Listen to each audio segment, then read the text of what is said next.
You know, we talk about economics.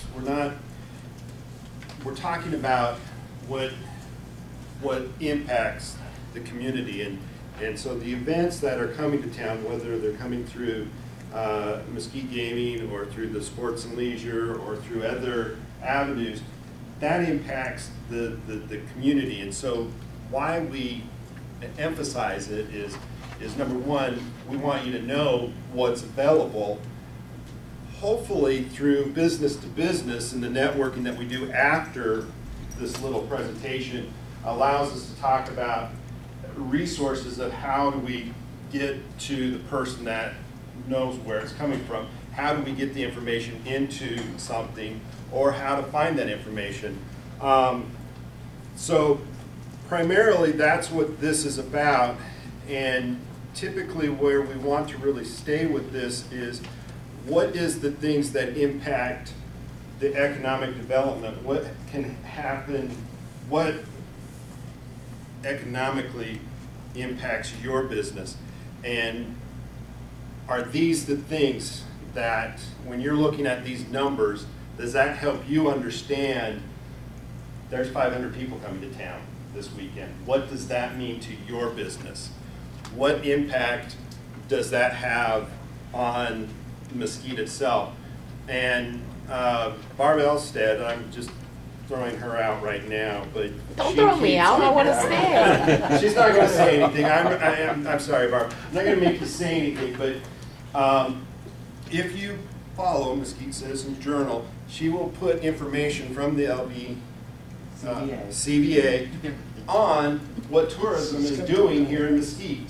And that information is good information for you as a business to understand that, you know, these percentages, if we see increase in people coming, or room decrease, or money increasing, or where they're coming from, that has an impact economically to your business.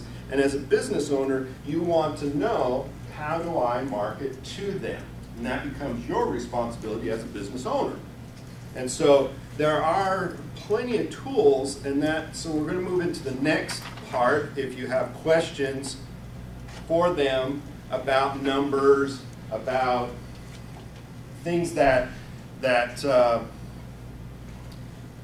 of pertain to these events, typically what happens at the events, I know that a few of the sports events, they have vendor booths that you can participate in.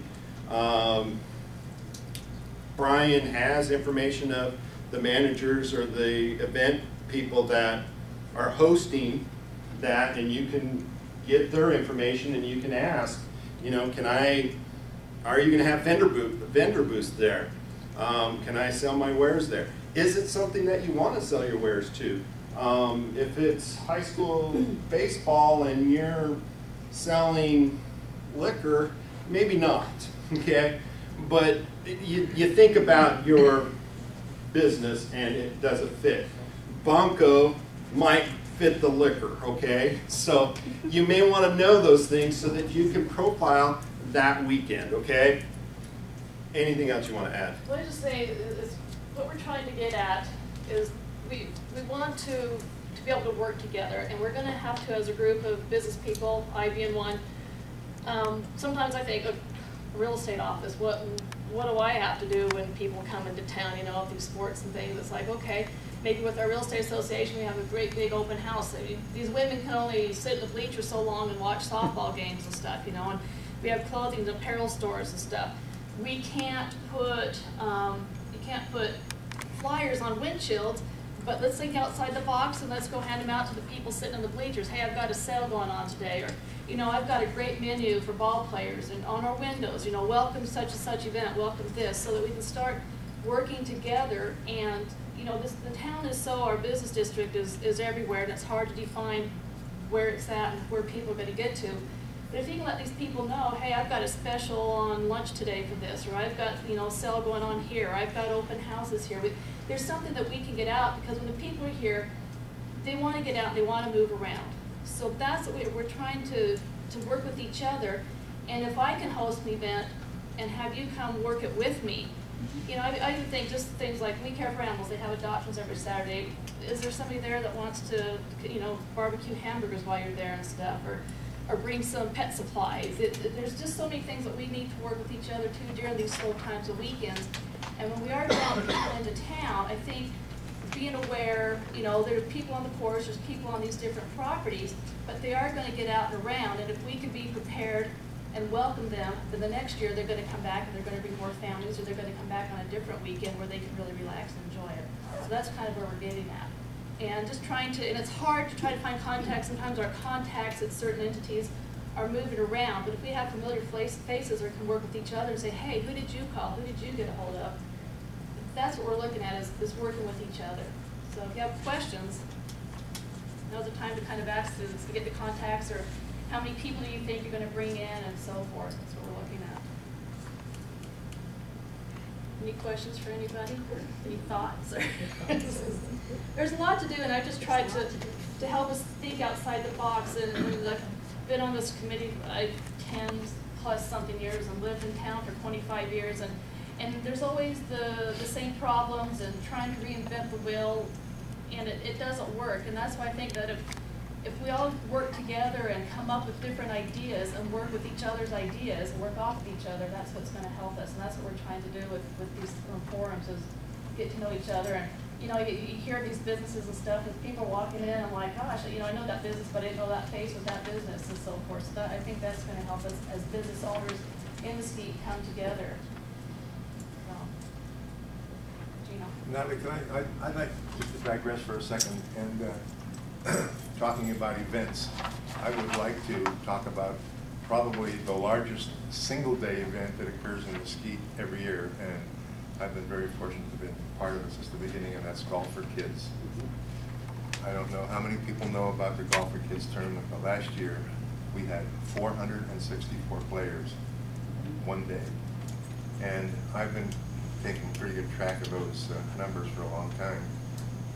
And I believe just under 30% of those people came from out of town. Now, I know personally, I've got 8 friends that come from the Bay Area in California that come to Mesquite specifically to play in Golf for Kids. We were fortunate enough last year when the sports writers were in town. I got introduced to a lot of them through Brian. And these sports writers were absolutely flabbergasted when they found out what happens in that single-day tournament. In fact, a lot of them went back and wrote articles in their respective hometowns about that event. And as far as I know, we're probably the only city in the United States that does something like that. We certainly don't get enough recognition. I've been a proponent of getting some more ink for the city because of what we do as a city. And I think that's something that's got to be included in all our event stuff, because this year we have the possibility of adding a 5th golf course. So we also have the possibility of being well over 500 golfers one day. So please include that in some of your information. And anybody needs to get a hold of me, you know how to find me. When does that happen? It'll be about the 9th of December. I think it's going to be, well, it'll either be the second Tuesday or second Thursday in December. I'm not sure exactly. I don't have a calendar with me. See, that's kind of a thing I think that people, you know, speak about it.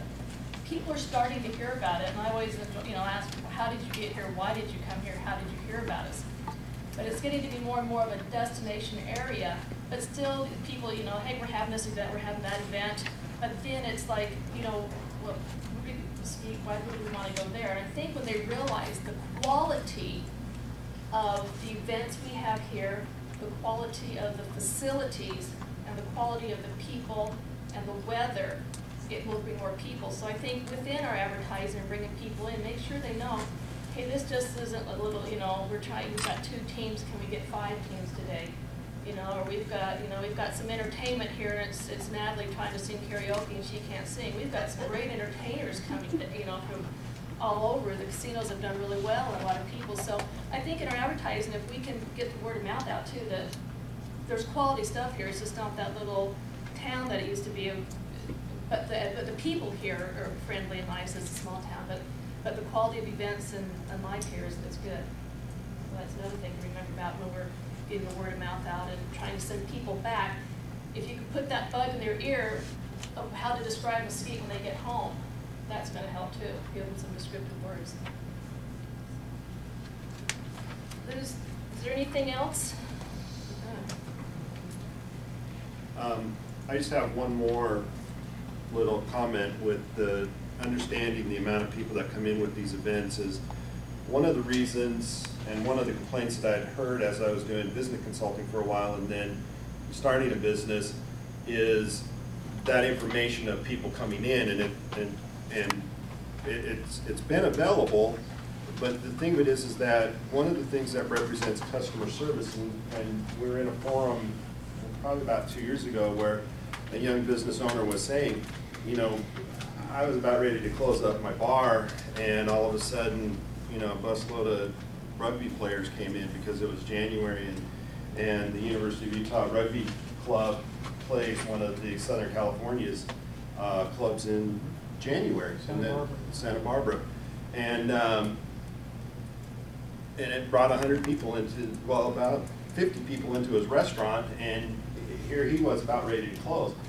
His concern was, at that point, I didn't have very good customer service because he didn't have enough servers there, but he didn't know that that event was happening, and he didn't know how to prepare. And so what we have tried to do tonight is give you these resources and this information because we don't know how many people go off property when they're here.